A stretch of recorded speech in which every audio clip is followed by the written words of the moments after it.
Welcome to Inside Analog Photo. I'm your host, Scott Shepard. The Inside Analog Photo radio program is all about the traditional photographic process. We talk about all aspects of analog photography, including the hybrid workflow. You can find out more information over at www.insideanalogphoto.com. And of course, Inside Analog Photo is brought to you by Fujifilm, making life more colorful. These guys have the coolest instant photography materials known to mankind. They have, of course, the pack film and 3¼ by 4¼ and 4x5, color and black and white. They have the Instax systems in the wide format, the Instax 210 camera and film, and of course the Instax Mini in the Instax Mini 7 and the Instax Mini 25, both in color film. Beautiful stuff. There's nothing cooler than instant photography. You get a print, because if you don't have a print, you don't have a real photograph. This is great fun stuff. This is great for art. This is great for business. This is cool stuff. You definitely want to check them out over at www.fujifilmusa.com/professional, making life more colorful. Our friends over at Photo Publicist, providing worldwide publicity, strategic promotion, social media marketing, and business development for the photographer, turning photographers into celebrities. You can find out more information over at www.photopublicist.com. Our friends at Richard Photo Lab, for the highest quality work known to mankind anywhere on this planet. Unbelievable developing, scanning, and of course, output on high quality Fuji Crystal Archive. Unbelievable cool stuff these guys are up to. And remember, you don't have a photograph unless you have a print in your hand, and you need to print your pictures. This is important. You need to supply proofs to your customers and even print your own work, because it's not about looking at it on a monitor. It's about holding a print in your hand. Definitely check these guys out at Richard Photo Lab, of course, at richardphotolab.com. Our friends over at DR5 Chrome Black and White, developing that turns your black and white neg into, that's right, black and white chrome. Unbelievable stuff. www.dr5.com. Our friends over at Upstrap upstrap-pro.com for the camera strap that will not slip off your shoulder, guaranteed bar none, the coolest strap around. Our friends at Iger Studios, for the finest quality drum scans known to mankind, igerstudios.com. Our official media partner, APUG, the Analog Photography User Group, for all things traditional photographic process on the web, www.apug.org. And our official philanthropic partner, George Eastman House International Museum of Photography and Film, over at www.eastmanhouse.org. Today on Inside Analog Photo, we're going to be here with Deborah Parkin. Deborah is a fabulous large format black and white instant photographer out of Hexham, Northumberland, UK. That's right, she's from the north of the United Kingdom. Beautiful, fabulous instant photography. Deborah shoots 4x5 and specifically black and white Fuji Instax pack film. Unbelievable work. You can check her website over at www.deborahparkin.com. Deborah's going to join us today to talk about herself, how she got into her photography, her work, and all the great stuff that she's up to. Deborah, how you doing today? I'm great. Thanks very much. It's nice to be here and talking to you. Yes, thanks for joining us here on Inside Analog Photo. Great to have you on the program today to feature yourself and your beautiful photography. Oh, thank you. So, Deborah, let's talk about yourself here. Tell me about your photography. When did you start photography? What got you involved in wanting to take pictures? Okay, it came quite late, I think. I've just turned 40. So roughly about 5 years ago, I started what I would say I was passionate about photography. Before that, I was in academia doing literature and originally doing a PhD in literature. Then when I had my daughter, who's 5 now, I went back to do my PhD, and I just remember sort of thinking, I just don't want to be here when I went back to my university. But I've always done something, and I've always been interested in images and poetry and literature and things like that. So, and I've been sort of taking sort of happy snaps with my little Minolta and everything. So I think it was I was standing in a bookshop looking at photography instead of literature, and I knew it was sort of creeping in there. And I started with a digital camera, like a lot of us, I think, nowadays. 5 years ago, taking pictures just of my children, as I do now, but in a different kind of way. Then decided to give up university, enrolled on a little part-time course here. One was in a dark room, and then I did one in digital photography, and it sort of snowballed from there, really. So I can see that you've taken the analog path. I have, and that came about, like I said, I did this darkroom course, Actually, that happened just when I was heavily, heavily pregnant with Fleur, my daughter. I didn't even get to finish the course because I ended up having her in the middle of it. So I think I was bitten by the bug then, and I only did it because I just needed something to do. About 2 years ago, I went to university to study photography and analog, and we did darkroom. We were really thrown in at the deep end, and I was looking for a new challenge. And I have to admit, I remember the first time being in the darkroom and being absolutely terrified by it all. We had to do documentary photography.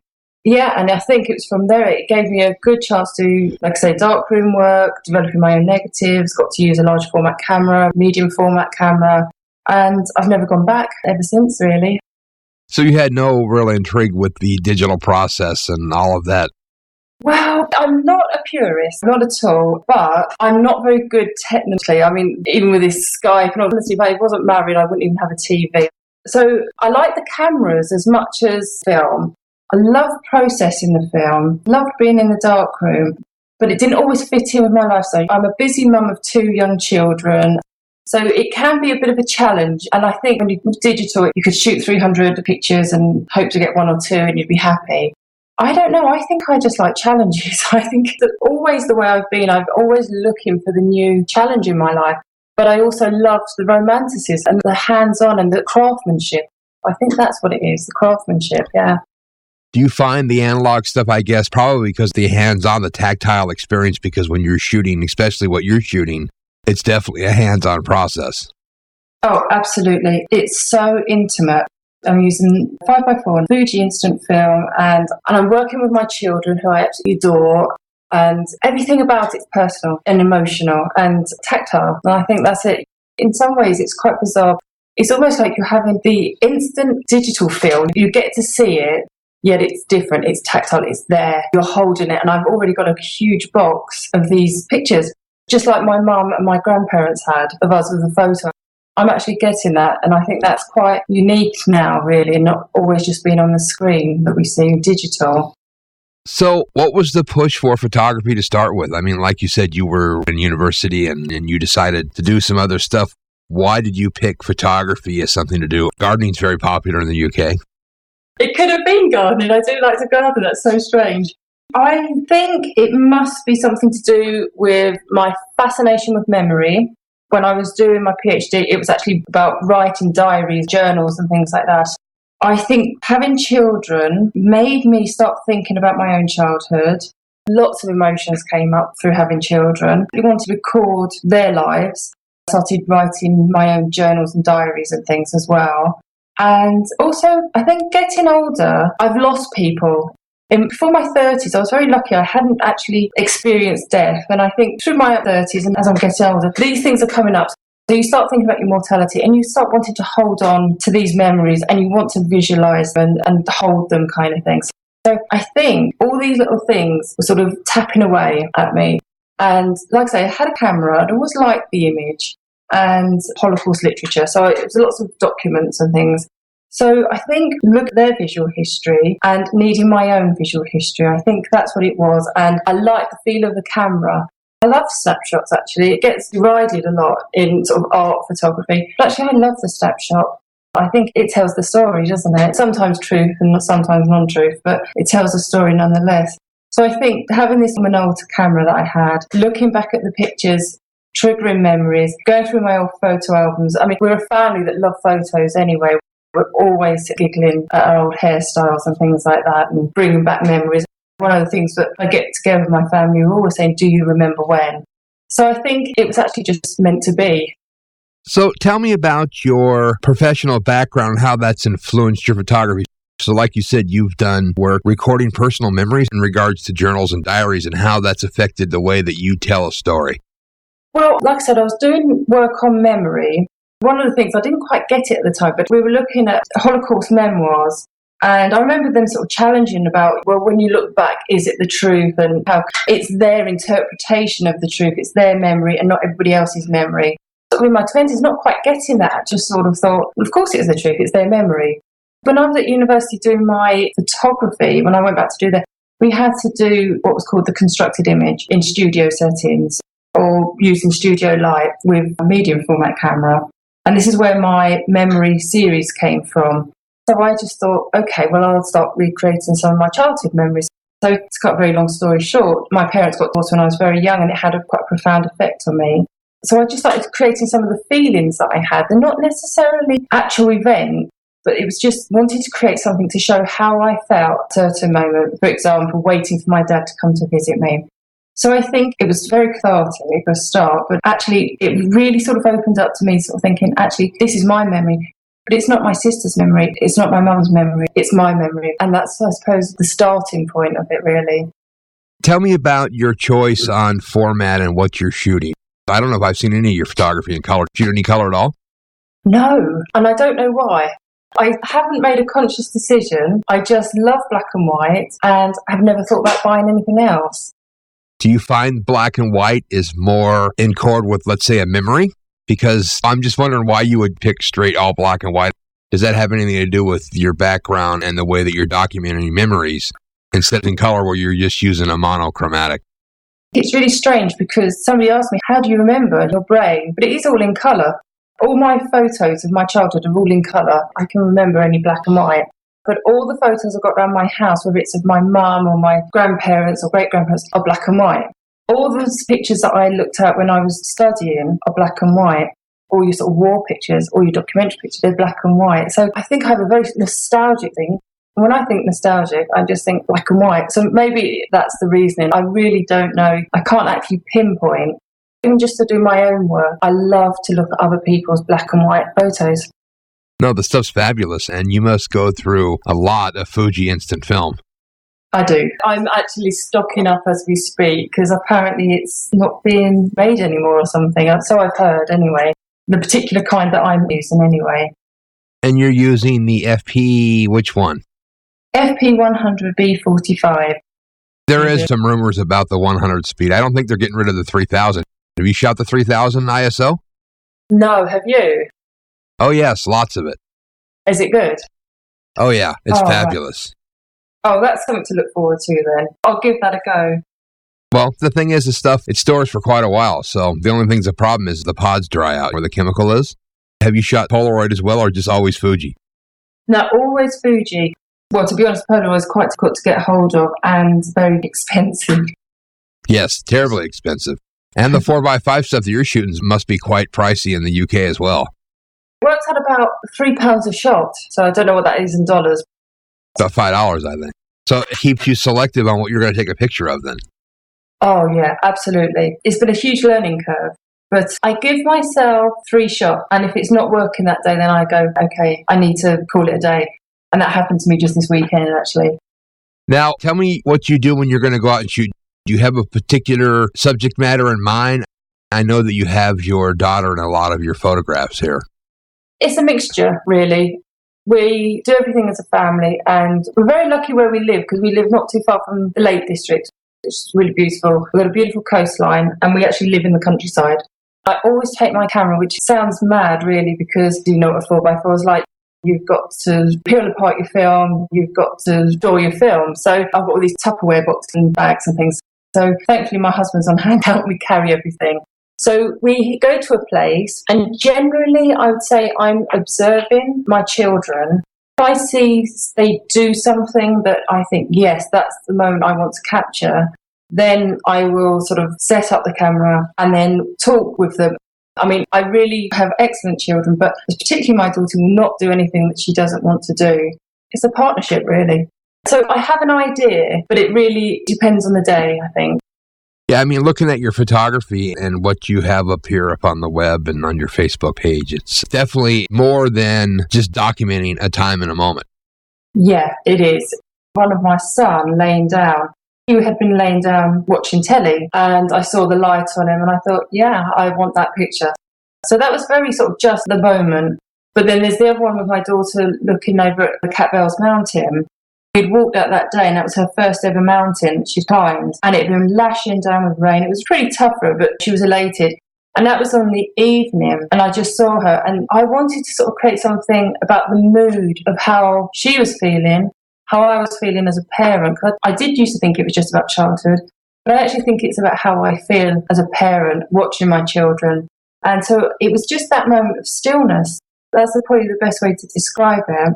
And I think what's so beautiful about the camera is you can sort of focus where you feel it's important, and you sort of see everything and you know what you're creating as you see it. And that captured the moment, not just how I saw it, but how I felt it. I think the best way to describe it.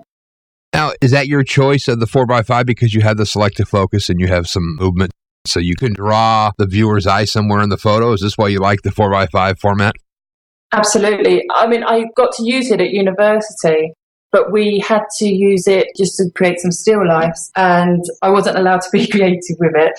It had to be sort of perfect images, and I'm not particularly into the technical aspect of photography. Everything I do is instinctive, so I think this camera allows me to be that way. I think with the medium format and others, you're manually focusing, so you can get your certain depths of field, your certain areas of where you want to focus, and I think that allows creative freedom. But this just gives you a lot more, actually. So let's talk about some of your series that you've done here. Is any of these series and then the body that you've been working on, is anything really planned, or is it just you start off with something and it just sort of accumulates into something else? Yeah, I think if we go back to the series with the Fuji, September was the cruelest month, I called it. It started off, okay, I'm going to document the summer holidays, and I just let it sort of grow from there, really. For me, the summer holidays was their moment of freedom. They're not at school anymore. They're not going to their clubs. It's just us as a family and nobody sort of, interfering. Because I feel nowadays children don't have freedom that I had as a child. We're always worrying, we're sort of telling them about stranger danger. Everything is organised. They go to school, they go to clubs, and they always have an adult around them. So I thought I was going to document the summer holidays. And I think the more I did it, the more I sort of realised it was about me as much as them. I thought it was going to be much more of a documentary project. And I think the only way I can say it is evolved. That's probably the best way to describe it. It hasn't actually been totally planned, but it's been evolving, and it still is. Do you ever get a vision of what you think you want to go shoot and say, want to go do this? Is anything really set up, or is most of this just what happens when you're out? This is so difficult because I sort of think, wouldn't it be nice to be at the beach today? Or wouldn't it be nice to have the mountains today? Or wouldn't it be nice in the woods? The light looks good. So to that point, it's set up. But the thing with children is you can only set up so far, I think. They're unpredictable. We went out this weekend. It's freezing snow. My daughter's just got this wonderful Dalmatian dog outfit. She's quite eccentric in her own little way. And I thought, this will make great photographs. So in that way, I sort of knew what I wanted. However, it didn't quite work out how I wanted because she wasn't really in the mood for it. That's probably the best way to describe it. And to get her to stand in the cold, I think it was below freezing. She wanted to play. One thing when you're rock crawling and then you call them over, can you just stand there? And Fleur has this thing, she needs to close her eyes at the moment. She wants to put her head down. I think, okay, that's it. And it's worked. I think that's the good thing. But I think I do choreograph some of it, and some of it's natural. I think it's a mixture of both of them, really. So, Deborah, what do you look forward to do here moving forward with your photography? Do you continue on this road of what you've been shooting and documenting your family, your children? I've got two things at the moment. I want to carry on this project because I have an exhibition for next winter. So I've got a long way to go. And what I want is basically to be a year in the life of. And they want to use the original Fujis. So they look like snapshots, but are unique, different kind of family life. I'm still really passionate about this project. Last July, I did a wet plate collodion course, which was fantastic. And I've booked to go back in May to sort of brush up on my skills. And I've done a little bit of practicing with that. And I probably will go for a slightly larger camera so I can get the plates slightly bigger. But I think I would just like to go back to that sort of creative process, not think conceptually, but just sort of do some portraits. Something being more about the craft as opposed to the concept, I suppose. So tell me about the wet plate venture. What brought you into saying, okay, well, I want to go mix my own goodies and coat glass plates? You've done it, so you know what it's like. It's a challenging process. It is, and very challenging. Well, it was my 40th in July, you see, so I wanted to do something special for my 40th. And through Facebook, I'd seen people doing collodion, and I got sort of friendly with somebody called Carl Radford, and he was going to do a course. I originally got in touch with Quinn Jacobson, and he put me in touch with Carl, that's right. So I was incredibly lucky because I live in the north of England, Carl lives in Scotland, so it's probably about a 2-hour drive, 3 hour at the most. So I booked it, but I didn't even know anything about it. I just knew that it looked beautiful. And I love the work of Julia Margaret Cameron and done the history of photography. This is the way I normally work, actually. I'm not rational. I don't think things through. I just think, that sounds good. And I just go and do it. So I did the course and I was incredibly nervous, but Carl was so lovely. He was just very thorough and he didn't let me sort of shirk off and try and hide behind people, which I normally do, but really kind and just very supportive. And I was with a group of other men. I was the only woman there, but they were all really nice and we made plates and had some fun and everything. And I came home and nothing went right for me. It was just an absolute nightmare. I made chemicals up wrong, etc., etc. So I got back in touch with Carl and he kindly invited me back up to Glasgow. I took all the chemicals up there and went through it, and just typical, I got there and he said, right, pour the plates, I want to see what you're doing. And it came out perfect. And I was like, oh no, I've travelled 3 hours up here and we couldn't find out what the problem was. And I thought maybe it's just exposure. But it turns out it was actually the fixer. I'd made up my own fixer as if it was for paper. And I didn't want to use potassium cyanide until I was more experienced. Once I did make up the potassium cyanide and used it, it was fine. So that's all it was. But I haven't done any for quite a few weeks now, and I'm not sure how much I'll get done through the winter. And then hopefully come spring, really, really get started on it. Tell me about the process. Do you find that it's still intimidating to do this deal with the potassium cyanide and all these nasty chemicals? Do you think people can get into this without being too worried about it? Yeah, I think you can. I mean, honestly, I haven't got a scientific bone in my body. And the first day of the course, I remember sort of thinking, okay, I've got the first part of that. I'll give Sunday and I'll get to understand the second part and trying to remember what chemicals did what. I'm quite a private kind of photographer. So the hardest thing for me was actually standing in front of a group of men, pouring the plates, everybody watching me. I think that was the hardest part of it. But once I got back into my own little world and I was making all the mistakes on my own and nobody was watching me, nobody was judging me kind of thing. Not that they did there. And just the mag of it, honestly, it's so beautiful. And the smell of it as well is just wonderful. Especially when you're sort of varnishing it, it's got this lavender smell. Absolutely gorgeous. But when you do get it right, it means so much to you because you get so many mistakes. And I think the other thing I like about it are the imperfections. I just love that it's raw. It's all about your emotion and your hands-on. And I think about the first plate that I did, you can see where I was shaking with nerves and I couldn't hit the edges and things like that. And I always remember that. So that's what I like about it.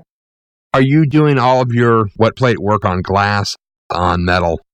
Doing it on tin. So I'm doing tin types, basically. I think when I go back in May, we did some glass on the course. So I might do some glass. I wouldn't mind seeing if I can make a negative.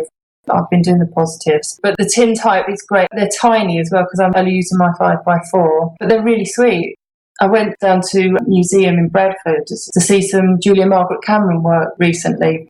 And there's a daguerreotype, and it was tiny. And actually, the size just didn't matter. It was just so beautiful and so intimate. I think that's one of the reasons I like the Fuji. I quite like small. I think there's something very intimate about them. Now, with your tin type work, are you actually using like a black anodized aluminum?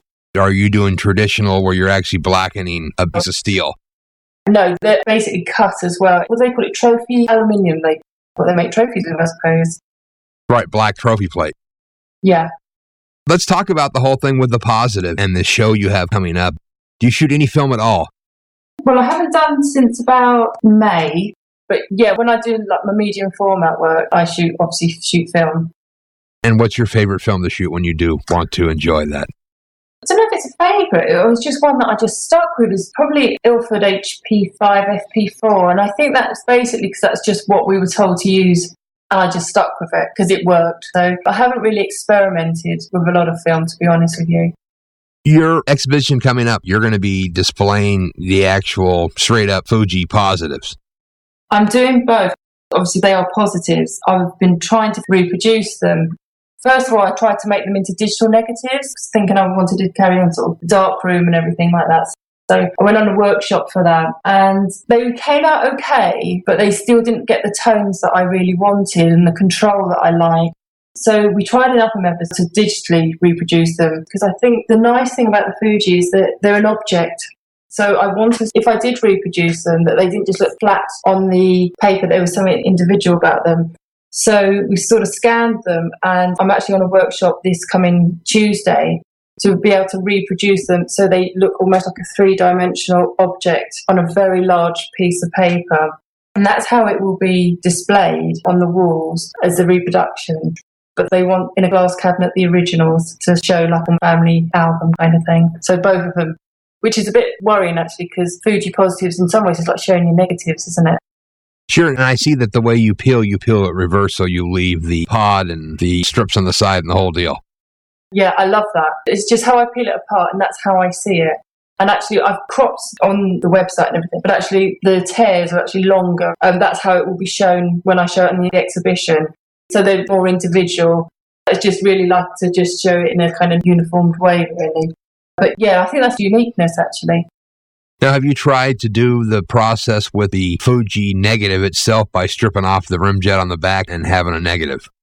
No, I've seen people do that, and somebody kindly sent me an email to tell me how to do it. But no, I've never actually tried it. But I do like it. I think it's a unique and distinctive look, doesn't it? Sure. I know it works great with the color. The 100 does work, but it gets to be really thin negative. But it's still something that's unique. Do you save those other pieces, or do they usually go in the can? I've got some, actually, yeah, because I'm thinking, I'll try this, and have never just had the time to do it. But generally, yeah, especially if I'm on the beach and it's sticky, it gets all gloopy and all the sand sticking to it and things like that. I haven't kept those. How do you deal with this in the field when you're shooting this stuff? So like you said, you have a couple plastic boxes you take with you. You leave the stuff to peel later. How do you deal with the whole instant pack film process when you're out in the field?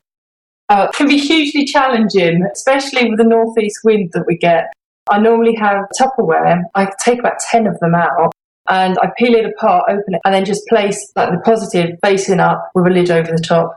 Yeah, I get muck on them, and I get sand and grit and all that kind of thing, but it's all part of where I've been and what I'm doing, really, I suppose. So I don't mind that. I really don't mind that imperfection. I think, to me, when I look back and I think, I remember that day when I'm standing on a beach and the tide's coming in and I'm still trying to get that shot, and my son's shoes are floating off in the water and mad dog is flying around me. Yeah, it's all quite mad. It's absolutely great. So, yeah, that's how I do a big shopping bag full of Tupperware. Wow. Do you get any assistance from your husband, or are you pretty much on your own? He's brilliant. He's in the background. He never interferes, but he's really good. We're going off. My children were snorkeling, and so we really need a camel, actually, to sort of carry everything. But I've given him the nickname of Sherpa Jeff because he just carries everything for me. And he was watching the tide coming in and things like that. So, yeah, I do get a lot of help from him. I can't deny that. Wow, that's great. So tell me about when you're going to display these positives in your gallery deal. Are you going to map these? How are you going to mount this so they're actually shown? To be honest with you, I'm not 100% sure yet. Obviously, the reproductions will be on the wall for people to see. But the idea is that they would like to put them into a glass cabinet. How they do that, I'm not really sure at this moment. And how are you going to reproduce these for what's going to be hanging on the wall? Are you scanning the stuff yourself, and how are they going to reproduce this? Yeah, it's going to be scanned, and I'm scanning it in a way where they're going to stay the original size. So they're going to be 5x4s, except you have all the paper that's hanging off them and things like that. So you get this more like three-dimensional. I want to be able to sort of reproduce them to show them as the object that they are, as opposed to just the image that they are. And I want to keep them small, yet put them on a large mount. So you've got like these little snapshots of life, of moments, but in a big frame. I think that's how the gallery seemed to like it anyway when I presented it. So really, it is a display of art. It's the object itself. It's the image plus it's the whole process. It's the whole package. Absolutely, yeah. Everything about it is about what you're holding in your hand kind of thing. That's what's important, because that's a piece of me, that's a piece of my work and my children and that whole moment caught up. And I just think they're beautiful objects, actually. It's a bit like you make a tin tie. It's about the object as much as the image, which you lose, obviously, over the internet, don't you? But it's nice when you see them. Yes, you do lose it. But like you said, though, I mean, you're getting the whole image, so you can really see this whole piece when you do post them up on your website, the blog, Facebook. Have you had inquiries about people having portraiture work done and other things besides you shooting just your family? Yeah, it's funny. I have locally people that have seen my work, and I've said that I would. But this was another learning curve, really. I did a few commercial kind of colour digital studio lights, and I absolutely hated it. I just haven't got the personality to tell people what to do, and I just haven't got that leadership quality, if you like. And I had to make up my mind very quickly, this is not the road that I want to go down. So if people want me to take a picture, then they've got to understand this is the kind of picture I take. And I think because most of my work is so personal, I wonder how it will come out, actually. It'll be quite interesting. I have some friends that want pictures of their children. Yeah, I wonder if they will like it if it's not the sort of smiling birthday card. Even though they know what my work's like, it'd be interesting, actually, to see what they think. But I'll give it a go. I definitely think that, like you said, your work is very unique, and to be able to convey the image that you're trying to create using somebody else might be difficult. But maybe, again, it might not. Yeah, and I think actually when I get stuck into doing the wet plate work, I want to do other people. This won't be about family or memory or about me. This will be about producing work, really, in a creative way. I think the creative aspect will be in the process. So that will allow me to find other people. Whereas I find the work that I'm doing now, the creative part is in the photographing as opposed to the process, if you like. So, yeah, I think when I do the wet plate, it definitely open my doors to other people. But it will be interesting to see if I did some of the Fuji work with other children. That would be quite interesting to see how it turned out. I'll give it a go, I think. With the tintype work, is there a lot of people doing this in your area? I mean, what is the analog community like where you're at? Oh, very low. I think there might be one more large format person in my area. Definitely won't be any collodion people in my area. And the camera club that we've got here, I think all of them are digital. I don't go to the club because I just don't think they would like my work, actually, from what I know of them. They're very into technical perfection and the perfect image kind of thing. And I know that's not what my work's about. So, no, I don't even go to the clubs here. But no, I really do think that it's all digital. So you should have actually a pretty good market then for doing tintype work in your area. So there's really not a lot of competitors. So you can actually offer something very unique. Yeah, I hope so. It's funny though, because I've showed people some of the tintype and you get a really mixed reaction. You have some who absolutely adore it. And some of it, because it's not the most flattering process, the pictures shows all my flaws, but there is something spiritual actually about looking at these pictures. It's amazing what you see in them. And some people love it, some people really don't like it at all. So I've had a mixed reaction, but I'm sure if I was doing it for free, they would. What is the adverse reaction? Is it because of the toning? Is it because of the clarity? What do you find that people don't like about the wet plate, i.e. tintype stuff? I think it's the imperfections. When you take a picture of somebody digitally, this is one of the things I found when I was trying to do a bit of this commercial work. People, particularly sort of women that were my age, wanted to see themselves beautiful, I suppose. And I think tintype gives you more of an honest. I mean, when I looked at the tintypes myself, it's like a bit of a, oh dear. But you go beyond that. You go beyond the vanity. So I think that the objection would be largely based on vanity, I think. It depends. If they want an image where their skin's absolutely gorgeous and they look beautiful and been photoshopped and all the rest of it, then tintype's not the process for you. If they're looking for something that's honest and raw, emotional, three-dimensional almost, then this is a beautiful process and something unique as well, of course. These are one-off. And I think if that's what you want, then this is a perfect process. I know there's a big draw here in the state when people do a tintype. It's like, oh, well, I have an old, cool, old Western style photograph. They relate that to the moment in history. I'm assuming the same thing was done very frequently as well in the UK, correct? I don't know about tintypes, if I'm completely honest.